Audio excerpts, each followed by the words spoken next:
ഹജ്ജുമായി ബന്ധപ്പെട്ട ഗതാഗത സുരക്ഷ ശക്തിപ്പെടുത്താൻ ബോധവൽക്കരണ ക്യാമ്പയിൻ ആരംഭിച്ചു.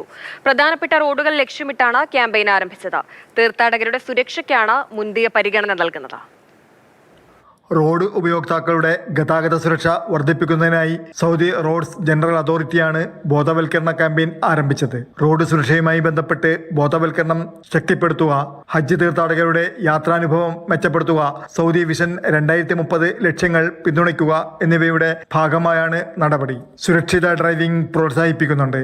റോഡ് അപകടങ്ങൾ കുറയ്ക്കുക പ്രധാന ലക്ഷ്യമാണ്. ഹജ്ജ് കർമ്മം നടക്കുന്ന വിശുദ്ധ കേന്ദ്രങ്ങളിലേക്കുള്ള റോഡുകളിലെ ഗതാഗതം സുഖകരമാക്കുവാനുള്ള എല്ലാ നടപടികളും ക്യാമ്പയിന്റെ പ്രധാന ലക്ഷ്യങ്ങളാണ്. തീർത്ഥാടകർക്കായി സുരക്ഷിതവും സൗകര്യപ്രദവുമായി യാത്രാന്തരീക്ഷം ഒരുക്കുന്നതിനും പ്രത്യേക ശ്രദ്ധ നൽകുന്നുണ്ട്. പ്രത്യേകിച്ച് റിയാദ് തായിഫ് റോഡ്, മക്കയെയും തായിഫയെയും ബന്ധിപ്പിക്കുന്ന അൽസൈൽ അൽ കബീർ റോഡ്, മദീനയെയും മക്കയെയും തമ്മിൽ ബന്ധിപ്പിക്കുന്ന ഹിജ്റ റോഡ് എന്നിവിടങ്ങളിലാണ് ക്യാമ്പയിൻ കൂടുതൽ ശ്രദ്ധ കേന്ദ്രീകരിക്കുന്നത്. Mathrubhumi news, Mecca.